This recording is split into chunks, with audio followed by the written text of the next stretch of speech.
Try as you might, you can't always deliver the level of service that you want to, or you cannot necessarily fulfill the expectations your customers have. But I have a theory. The true test of really great service is when things go horribly, horribly wrong. But how does one deal with angry and frustrated customers? Well, that's what we're talking about today on Marc Haine Live.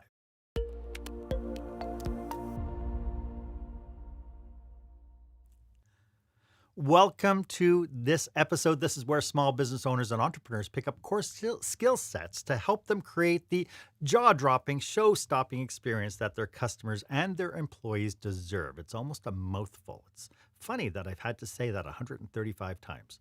I am your host, keynote speaker, and customer experience expert, Marc Haine, and today I am really excited to welcome back customer experience expert, Marc Gordon. I can tell you, magical things happen when you bring two experienced experts onto a show together and we start talking about this stuff. It's amazing.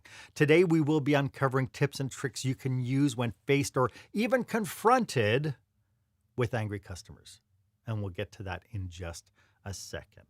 I just wanted to reach out and say thank you for joining us today. I know that time is our biggest commodity, and for you to take time out today to be a part of this, I think is extraordinary. And I hope you and your team do get extraordinary value from today's content. If you do, I'd really appreciate a comment or a review wherever you're consuming this podcast. You know, years ago, I came across an interesting statistic. Now, this was back in the probably mid-90s when I first came across this. But it was really interesting because it said that when it came to satisfying unhappy customers, 98% of business owners surveyed said that they did a fantastic job. 72% of their employees said that they did a great job, but only 9% of the customers said that the response they got was adequate. 9%. So that brings us to our question of the day.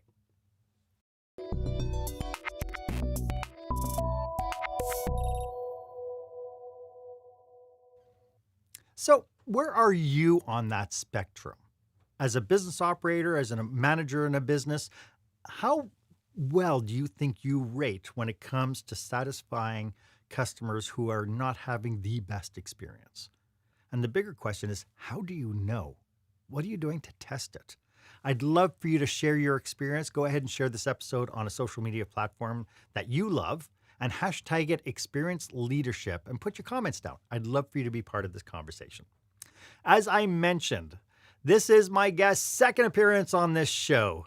Customer experience expert Marc Gordon.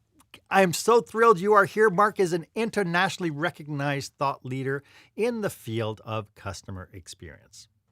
He's got over 25 years of marketing and sales experience in a number of diverse industries, and he has built a reputation for providing insightful concepts that are both innovative and hugely effective. As an award-winning keynote speaker, congratulations, Marc. Marc has spoken for some of the world's most respected companies, including Bausch & Lomb, Hilton Hotels, and Mondelez. I should put you like on a screen all by yourself because with things shining off the back of your head. Ah! Marc is the only speaker in his field to have keynoted at the World Management Forum in Tehran, and he is regularly featured on television and radio for his opinions. Marc has shared his thoughts on topics that include things like boycotting brands, customer service in the airline industry, and companies such as Facebook and Starbucks. Marc has been referred to as Canada's marketing superstar by a little-known operation called the Oprah Winfrey Network. Marc, welcome to the show. It's so nice to have you back.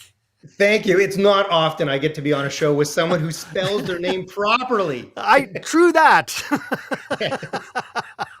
It's so nice to have you back. I hope you've been well.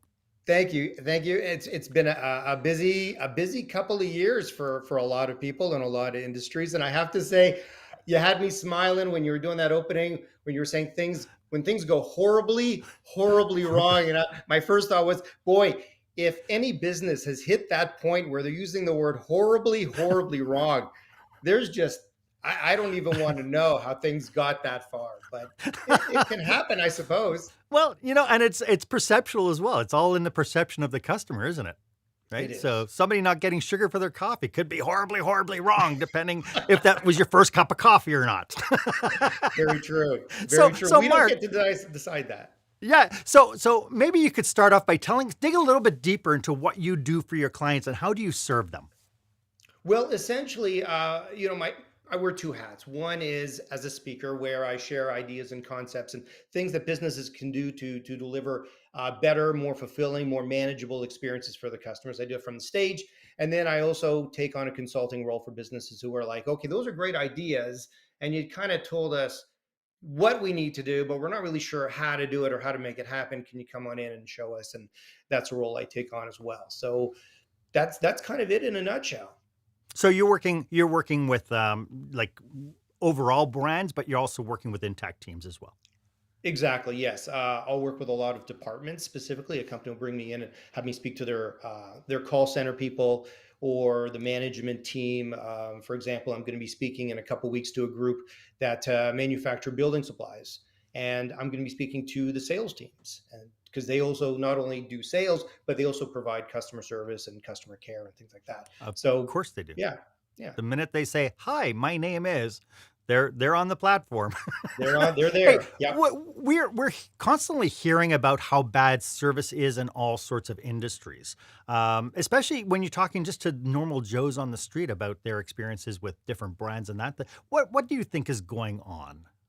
Well, according to a lot of studies, customer service has been going down since probably 2012. But I think that's definitely been accelerated by the pandemic.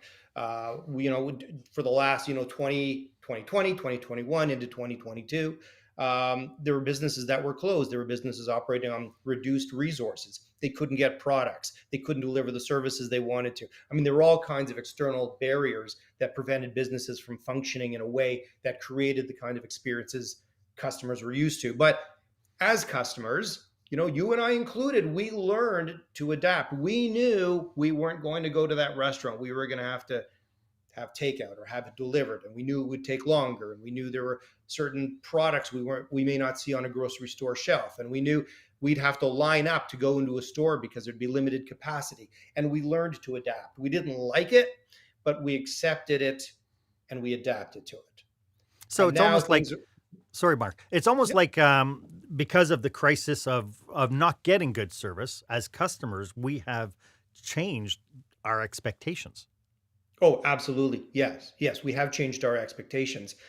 And I think this was due in large part, I think, because people were seeing the hardship that businesses were going through. You'd see someone with a restaurant who had a dining room that could seat 50, 60 people, maybe 100 people, and you saw that it was empty. And you saw that the entire business was reduced to a takeout counter. It's a little tough as a customer to go in and demand something more or something of perhaps the same level you're used to, because you see that the guy on the other side of the counter, he's having a tough time paying his rent. Mhm. He's the one working the counter because all his staff had to go. He couldn't afford to pay them. Now, of course, you are always going to end up with people who are unreasonable and still extremely demanding. And sometimes that's because they think only of themselves. Or perhaps during the pandemic, they were just frustrated. They wanted Mhm. that tiny sense of normalcy, and they would look for it anywhere they could. And if it didn't present itself, they would lose it. It wasn't necessarily against that business, but that business just happened to be the catalyst that made them a little crazy that day. The the pandemic aside, because of course the pandemic was unprecedented on many different levels, and in itself created new sets of expectations and what would work and what doesn't work. Um, Taking that out of the equation, um, should business operate or should customers care about what the business operators are going through? Like I've heard many times where the justification for bad service or for food that's not 100% or products off the is, they start blaming kind of the situation. It's not my fault. I can't get good staff. All my staff are late. And they start pointing fingers at issues. Should the customers really care? I would say most likely not. In most cases, really, the customer, not only should the customer not care, But the reality is, it's really not the customer's business. All right. When you and I Yep. or anybody walk into a business and we order something or we take something off the shelf and want to pay for it or whatever the transaction looks like, we want to be able to do it in a way that is easy, convenient, and stress free, Hmm. based on our previous experiences with that business or other businesses like it. And we don't care if they're short staffed. Yep. And we don't care if their suppliers are raising their prices 20%. Like, we don't care. And the truth is, like I said, it's none of our business. And I would say to anyone watching this, if you own a business, you should not be divulging that information to your customers because Hmm. it's none of their business who your suppliers are, what their terms to you are, how you pay for your products, how you go through your hiring process. It's nobody's business. Do not share it with your customers. And the reality is they don't care anyway. So it's with regards to expectations. I think a lot of them have obviously changed over the pandemic, but now Hmm. that we're out, something really interesting has started to happen, and people have rushed back to believing that everything should be as it was, Right. and perhaps even more so. There should be better service now. And in many cases, businesses either can't rise to that occasion due to internal or external factors, Yep. or businesses have just lost their mojo, for lack of a better term. They've lost that desire. The business owners are tired, they're exhausted, their bank accounts are depleted, and they just don't give a crap. Mm. Yeah. And to that point, when you lose the love in your business, it shows. And the Yeah. customers, and it shows for the customers as well. There's a lot of indicators for businesses and for a business owner or division head that's sitting in the office, that they're seeing slumping sales. They're seeing that the business wasn't as vibrant as they think it should be. They're not making budgets. Are there any indications that they're letting their customers down when somebody's sitting in an office?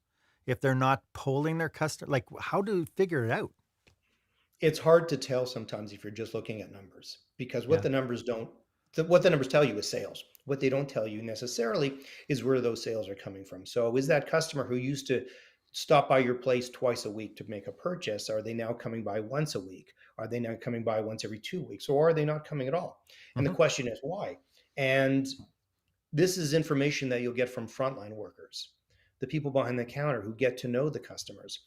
And the problem in many businesses is management don't know what's going on at the front line. They don't know what the interaction looks like. They don't know how those customers, like what mood they're in when the customer leaves after the transaction. They don't know what motivates the customers to come back. All they're doing is looking at sales. And it's so easy, if things don't work out, for them to blame the person behind the counter. They'll say, maybe you didn't provide a good enough experience. Maybe you're not being professional. Maybe you're not upselling. Who knows? Yeah. We had a while back, like 2 years ago, we were talking about net promoter scores, NPS, and I know that when we look at reviews for when I work with companies and we look at the reviews, it's really interesting how business operators will skew the data to make it not their fault. Like they'll read a review about something that somebody did. They might send somebody out to talk to the employee who maybe was involved in the incident, and but then it gets whitewashed, and it gets, well, it's not our fault. It's the customer's fault. Um, how does one uncover truly where the issue is going to lie, whether it's an economic downturn like we're seeing now? I mean, prices of produce and groceries has just skyrocketed to the point where people can't afford necessarily to go out and eat, or they can't afford the luxury item. And so sales are dropping by that. But how do they test whether or not the service that we're giving is what is going to fulfill that expectation? Well, that's a great question. So, with regards to net promoter scores, I used to be a big fan of that, but over the last couple decades, as you mentioned, that data can be skewed. Businesses can present with it whatever point they want to make. Sure. So, let's set NPS for aside for a minute and come to terms with the fact that to a degree we won't know. So, let's say you're a restaurant, a chain restaurant, for example, and you get customers coming in, and every Saturday night you're going to have two full sittings at your restaurant. But then over time, instead of two full sittings, now you're getting one and a half. So the question is it due to economic circumstances? Is it due to staff, lack of staffing? Is it due to, any number of external things? Maybe you have a competitor that opened up down the street that's taking your business. The customers coming back, are they the regular customers or are they new customers? There's so many things we really don't know. A very easy way to do this is to create an environment where customers can provide you with that feedback. So again, it doesn't apply to all businesses. It depends on your business model. But if you can encourage businesses to leave a comment, leave a review, if you can connect with them in some form, even saying join our email list and we'll give you blank, we'll give you a coupon for this or a discount on that. And within that, now that you've gotten that okay and you've created that connection with them, you send them out a survey and you say, what did you think of your last visit? And you compile this data. And again, even that can be a little bit skewed. If someone were to be asked the minute they leave your business how the experience was versus asking them 3 or 4 days later, it could be very different because we have a way of processing things in our head. So maybe things that were not so bad become worse, or things that were decent become better. Who knows, right? It depends on the individual.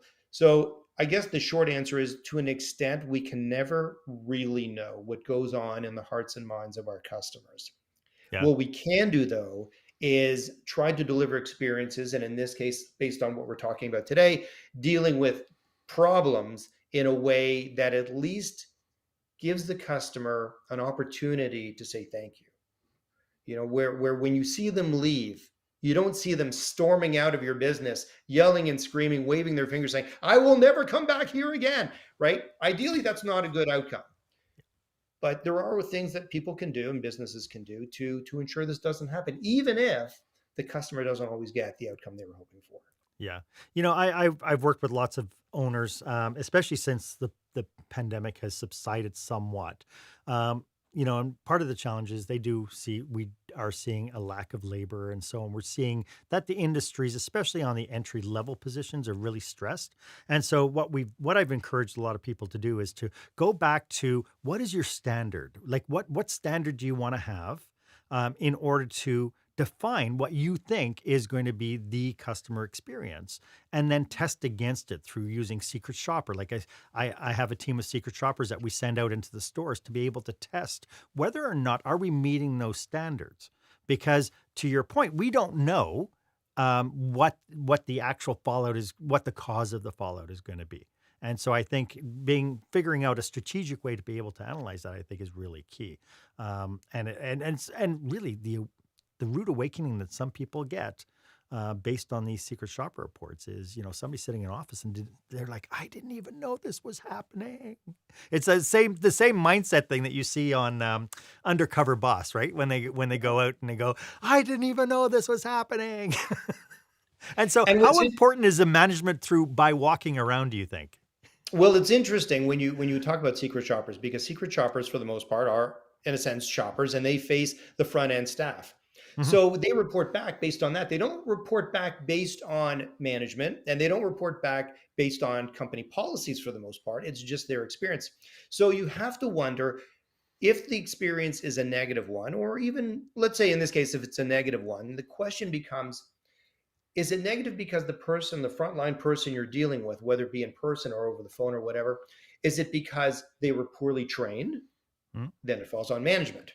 Is it because the policies and rules of the company are very limiting as to what they can and can't do? Again, that falls back to management. Or do they just not care? There's Mhm. some place they'd rather be. They took this job because there was nothing else available, in which case that could also potentially fall to management because they picked the wrong person to hire. Yep. The problem is most managers don't take on that responsibility. The belief is, you're a frontline person, you're not creating experiences that are positive or that are reinforcing the image that we want to create. You're out of here. And then they hire someone new and the whole cycle starts over again. Yeah. And what's ironic about that is the manager who's doing that has probably not been trained to be an effective leader in the first place. They It got all promoted starts because they were a good employee. it all starts from the top. It all It starts does. from the top. Absolutely. Whether not just management, but even company culture. And there are companies out there that are so incredibly customer focused. Yes. Yeah. Both big ones and small ones. Big ones, obviously people Yeah. look to Disney, but with the small one, it can be the corner bakery Sure. where the owner's there every morning. He knows all the customers, his staff know all the customers. It's a big family atmosphere, and they will do whatever it takes to make you happy. No customer should leave unhappy. Yeah. It doesn't matter what industry you're in, what business you're in. You can do that. You can, absolutely. And, I teased, I have with my friend, she keeps calling me back on it because I said, we're out, I think we were out for dinner. I said, you know what, if they just cared this much, it would have made a world of difference. Right? Yeah. So, hey, so I'd like to uncover, and I know that you have something about the fact that you don't necessarily need to apologize to customers. So I'd like to uncover why apologizing to the customer may be the worst thing we can do right after Yes. this. When the spotlight shines on your business, are customers applauding or yawning? In other words, how is your business performing? Make your business a star with the new book, Lights, Camera, Action, Business Operational Excellence Through the Lens of Live Theater by Marc Haine. Marc uses his business and acting experience to help you see your business like a live show, so you can create a performance your customers will never forget. Buy Lights, Camera, Action today at your favorite online retailer or directly at markhaine.com. Welcome back. I am speaking with customer experience expert Marc Gordon. Marc, I am constantly blown away by how much we ignore the signs that customers are unhappy, that we go through transactions and we stop looking at things like body language. We stop listening to tone. And, something I learned from my wife is when you ask somebody, how are you? And they go, fine. That is not a good thing. So what should we be looking for to find out? Because, we're talking, it's one thing when the customer is irate, but when we're not meeting the expectations and the customer really isn't happy, what should we be looking for? How do we handle fine? No, I'm fine. Everything's fine. Well, you're usually, yeah, it's tough. And you know what? There are experts out there on body language who would definitely be a much better help than I would. But in a nutshell, what you're waiting for is the word thank you. If the customer has a pleasant experience and you give them their product, or you give them their food, you give them the service, whatever it is, for the most part, you're going to hear thank you. If they're not happy, you either won't get that thank you, or like you said, you'll get that thank you. Thank, yeah, I'm saying fine. thank you because Thanks. I'm Canadian. Yeah, I'm saying thank you because I'm Canadian, but really, I'm not very happy right now. As human beings, we're pretty good for the most part about reading inflections in the voice, tone of the voice, body language. You'd have to have your head pretty deep in the sand to believe that just because the person paid you, that constitutes a good experience. But you had touched on before the break about apologizing. And if we could jump into that, I know your viewers are definitely going to want to know the deal with that. Let's do it. All right. So I'm sure all of you at some point, those who are watching now, at some point you've called a company and you've had issues, and the person on the other end just apologizes profusely. And every time you say something, they respond with, I'm sorry to hear that, or I'm sorry that happened, or I'm sorry. There's always some variation of an apology.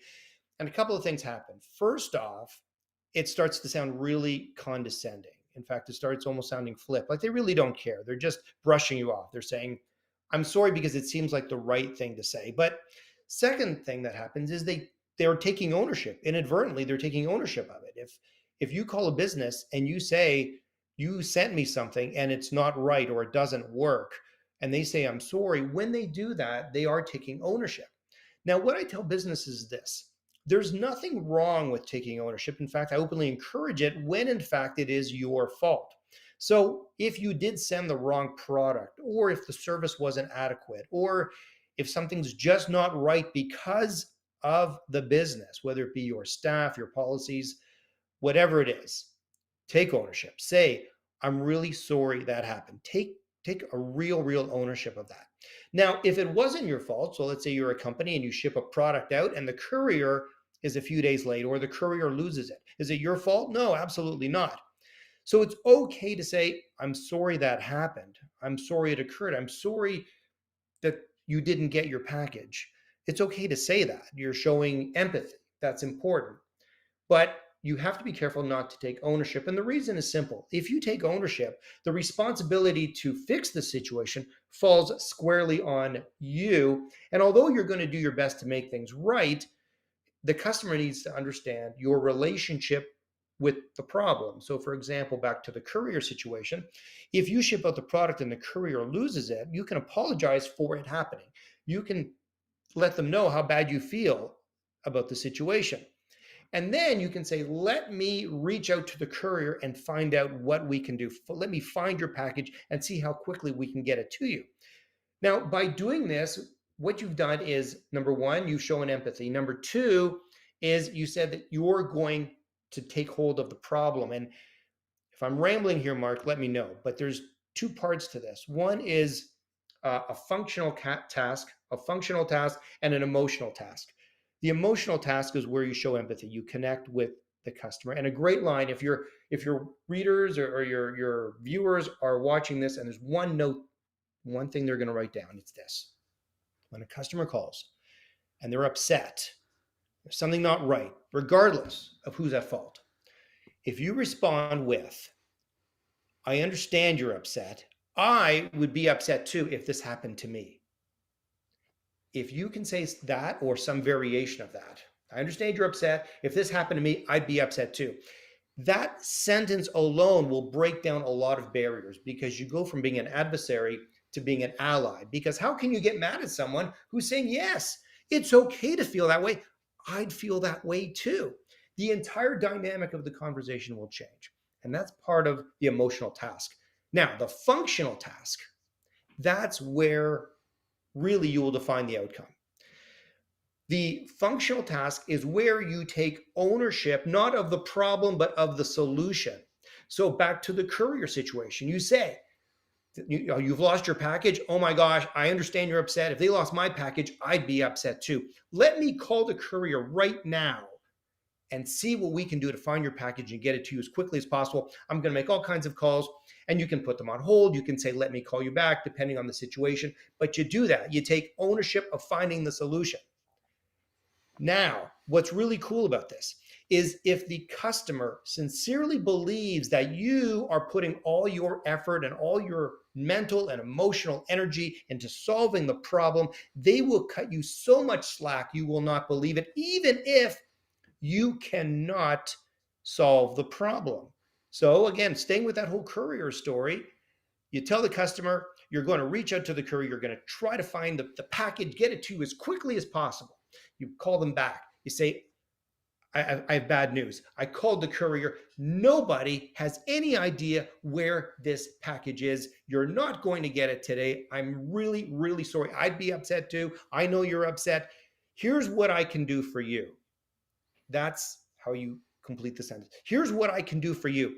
And then what you do is you give the customer some options. And this applies to any situation, by the way. It doesn't have to be about a courier. It can be about an airline. It can be about your meal being cold, your steak being overdone, whatever it is.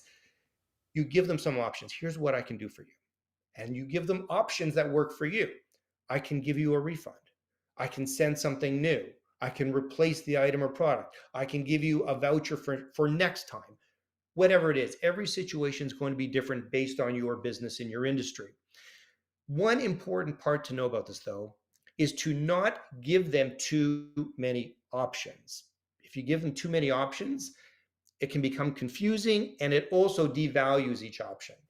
I would honestly keep it to 2, 3 at the most. And again, these have to not only work for the customer, but also work for you. So in the case of the missing package, you say, look, here's what I can do. I can refund your money, or I can send out a new package for you. We'll ship it out today. Ideally, you'll get it tomorrow. What would you like?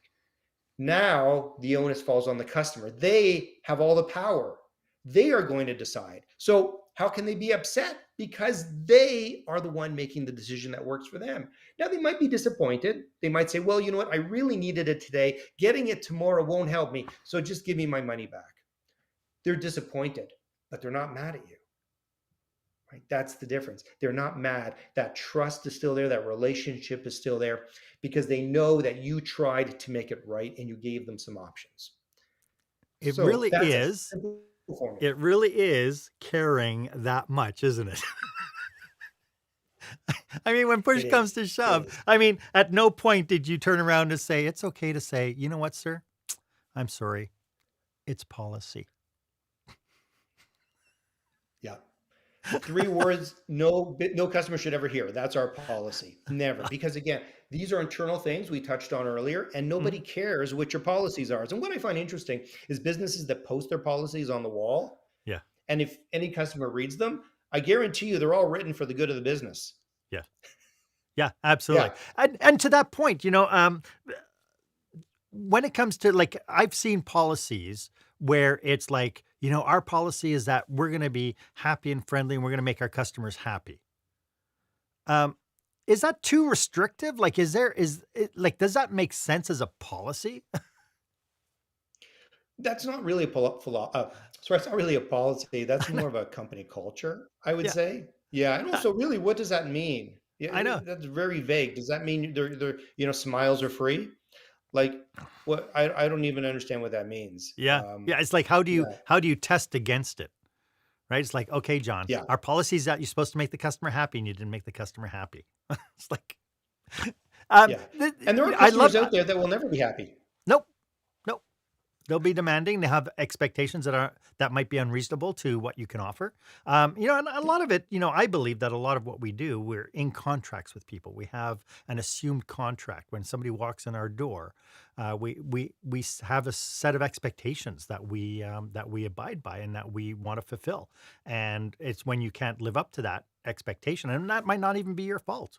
Right. I mean, if you run a hot dog stand, somebody coming in and demanding lobster and steak, that's not a you problem. That's a them problem. Right? So, Absolutely. this is And a I would fascinating. ask the customer, why did you think you could get lobster here? Yeah, That would be my first thing. Was there a sign somewhere? Did someone tell you something to lead you to believe that? So sometimes these expectations can come from interesting places. it is. Yeah, I'm loving this conversation, Mark. How can people get in touch with you if they want to connect with you and get some of your feedback? Oh, they can get tons of information. They can catch my videos, learn more about me, what I can do for their organization. All they have to do is visit Marc Gordon. That's Mark with a C, as you would know. Mark with a C, markgordon.ca. I love that. I'd like to take a quick break and come back with some cautionaries about dealing with angry customers. And we'll do that right after this. When you're delivering an important speech to a huge audience, it's easy to lose your place or go way over time. Give yourself an advantage with the Pro Speaker Presentation Speech Timer app. No more checking your watch or calling for time. The Pro Speaker Presentation Speech Timer app keeps you on track with easy-to-see timers, even changing color for visual prompts during your speech. And you can set audio cues to practice, or set it to vibrate so you don't even have to look. Be the pro you know you are. Download the app at speakerpresentationtimer.com. Welcome back. I hope that you are getting lots from today's episode. I hope this is high value to you. As you can tell, Mark and I are super passionate about today's topic. I would suggest that if you're planning an event like a conference or a leadership retreat, and you could use somebody like us, or somebody who could use our services, why don't you reach out and do a connection request with us? Our link is in the show notes, and I know that both Mark and I would be more than willing to do a complimentary 30-minute discovery call with you to see how we can serve you. Having said that, Mark, when dealing with angry and unhappy customers, um, this idea of caring, of wanting to do better, what skill sets do you think are missing today in order to make that happen? You did mention empathy at one point. So I would say that in itself is a skill set. Are there any other skills that are missing in today's business world that could help alleviate some of the confrontations? Yeah, that's a great question. And two come to mind. One being personal, and the other one being sort of corporate. The personal one being the ability to listen. And I don't mean just nodding your head and keeping quiet. I mean really listening. I'm sorry, what? Because in many in many cases, the customer is going to tell you what the solution to the problem needs to be if you Yeah. listen, right? They will come in and they will say, I purchased this product. I love it, but it's the wrong size or it's the wrong color. Okay, they've just told you what they need or what you need to do to solve the problem. And it may not be that simple, but if you listen carefully, In many cases, the customer will actually divulge what the real problem is. Okay. It may not be what they appear. They come in and they're all upset and they're all discombobulated. And sometimes it's not even about the product. They walk into a store, and I'm sure you've had this. You just know that the person behind the counter is going to give you a hard time. Right. So you're already tense. You're stressed out. Like, oh, I forgot my bill, even though I clearly bought it here. They know I bought it here, but or there's a no refund policy. Oh, I know they're going to make my life difficult. Right. So you're already anxious. So you go in and you just blurt out this pile of emotion. The person on the other side of the counter, just sit back and listen and let the customer talk.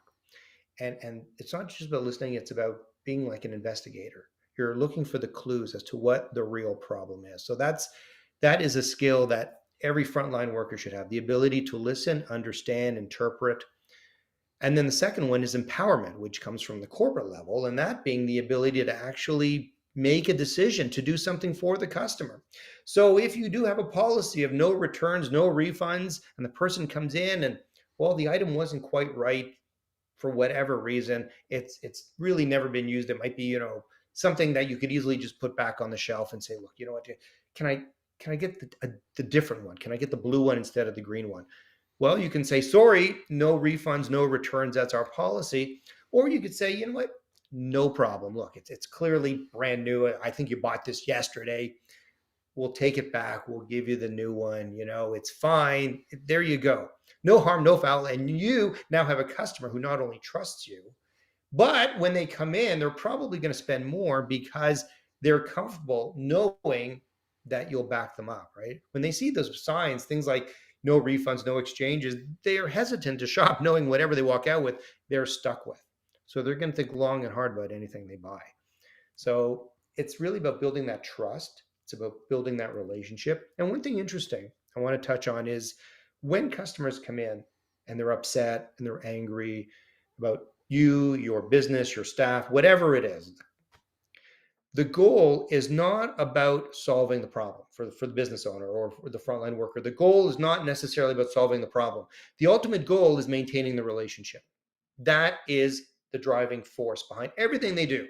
We just don't want this customer leaving angry and not wanting to come back and not wanting to go on social media and tell everyone they know how terrible our business is. That should be the driving force to everything they do. Things like offering options, taking ownership, showing empathy, all of that is fine and important, but it should be driven by the belief that this is a relationship we want to keep. And that's a choice, because sometimes That you'll is a have customers, well, you'll choose, you don't want to continue that relationship, and that's okay too. Absolutely, it is. As a business, you have a right to fire customers. A lot of businesses don't understand Yep. that. And you are going to have Yep. customers that will drive you crazy and may end up costing you money every Yeah. time they come in. Yeah, and it's Right. okay to let them go. And chances are they won't leave happy because customers don't like being fired. And chances are they may go on social media and bag on you. But you know what? That's life. That's the world we live in now. And that's another episode. But We you don't actually want to have get an into a fight with episode. them.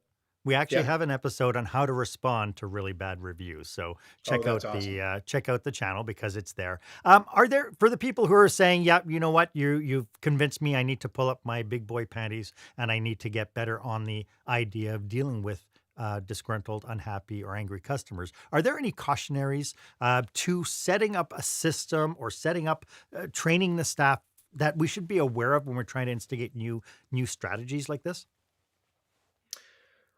Wow. Well, the first part of it is hiring. So you want to make sure that your hiring processes are such where you hire people who genuinely have that emotional maturity to be able to deal with customers on a positive and negative situation.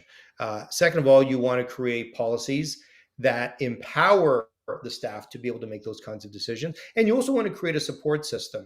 So if the employee is in a position or in a situation where they don't feel they can make that decision, that they can turn to someone who can, whether it be picking up the phone and calling head office or speaking to a manager on site, that they know there's someone there to back them up. It's not going to fall on them because a lot of employees are afraid to make decisions for fear of being reprimanded or losing their job. So it's important to create that type of situation. And really, it comes down to a desire from the top to create an environment where ideally these things are minimized from the start. There are businesses out there where everybody leaves angry because the service is just awful, just from the start. And they know half their customers are leaving angry. Either they don't know or don't care. So, again, maybe they would have one of your secret shoppers come by, or maybe just talk to customers at the front line. Just ask them, how are things going? How are you liking the service today? There's nothing wrong with asking them that. It's almost like I think people are afraid of the answer. So I better not ask it because I might not like the answer. And if they tell me there's a problem, that means it's going to be something I'm going to have to deal with. Right. Yeah. And sometimes, the worst answer is, like you said earlier, it's fine. Yeah. How's the service It's fine. today? Fine. It's fine. It's fine. Fine. It's not a good answer. No. It's not a good answer. What you want is either it was amazing, I love it here, I would never think of shopping anywhere else, or Yeah. you'd want, well, there was something that bothered me. And you know what? That is an incredible learning experience, and you should be thanking the customer profusely for sharing that information. Yeah, when I was working with a casino here in Alberta, I trained the serving staff that if they heard the word fine, that was their cue to stop, make eye contact, and say, "How can we turn that from fine to being amazing?" And it was Wow. absolutely crazy because, I mean, when you think about it, when you're thinking about serving staff and anybody who's been to a restaurant, see these servers going pillar to post, fast like anything. But that one word was their cue to stop, make eye contact, and say, "How can we move that from fine to amazing?" I love it. Right? Love it. And Yes. it was care this much. As It Mark, really doesn't take a lot, does it? it doesn't. It really, you just have to put on this thing about care. And, the other thing to your point, you were mentioning earlier about people coming in angry. One of the things that we fail to realize, and because I've talked to staff and they'll come in after they've had a confrontation with somebody, go, "I just don't know why they were so mad." Well, you have to keep in mind that getting mad is a snowball effect. They're irritated and they evolve. And it's something about the time and place that makes it worse. I mean, if you've ever gone through a drive-through and ordered a cup of coffee and you take the coffee lid off and you realize there's no milk. And so now you park the car, you go and stand in line. And I bet you're frustrated that you don't have the cup of coffee that you wanted. Now you're standing in line, seeing all these people and nobody's addressing you. And it's obvious you have a problem because you have the cup in your hand. And you're just getting, and then you say, "I'm supposed to have milk in this." And they're like, "You are?" And then they go check the ticket and they have to go and talk to, and it's like, just care enough to solve the problem. Because of course this person is just going to, their emotions are just going to escalate.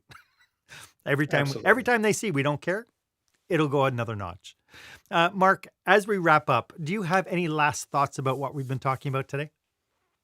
Yeah, you know what? I would like everyone to know that generally speaking, customers just want to feel recognized, valued, and appreciated. Yeah. This is not a business situation. This is a human to human situation. And we live in a world now where so many people feel that they aren't being heard, that they aren't being cared for, that they're not being wanted. And they have trouble turning to their family. They have trouble turning to their friends. And in many cases, the only person they can communicate with is that person working behind the front counter, or that person working tech support or customer service on the phone.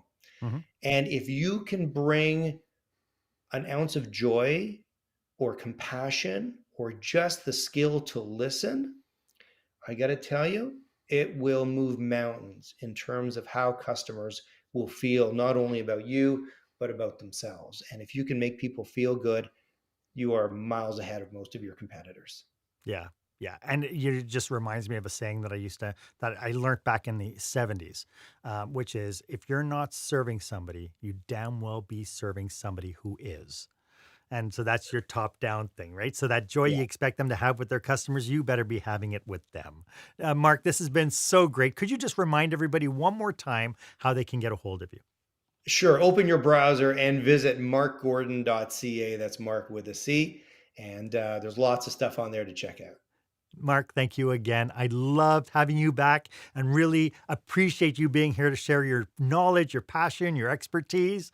It's been a joy. Thank you for doing Thank this you, with Mark. I us. appreciate it. Thank you. I hope that you got lots of value from today's episode. We could call this the Marky Mark Show now because, well, I think if Mark and Mark are the name of the show, then you're going to be my funky bunch. As I mentioned, Mark and I love this stuff. So feel free to connect with us or pass our information along to somebody who could use it. Because I'm sure there's somebody out there as you're watching this going, oh, I know somebody. And as always, my offer stands. If you would like a complimentary 30-minute brainstorming session with yourself and your team, please feel free to book yourself on my online calendar. The link is in the show notes down below. It's the one that is marked meetwith.markhaine.com. As always, I am at your service. And if you haven't done so yet, why don't you go ahead and subscribe to this feed? Follow me on social media. You'll get notified every single time I put out a new episode, which is weekly, Wednesday morning at noon Eastern time. My name is Marc Haine. I hope that you stay safe. I hope you stay healthy and you dare to be the exception.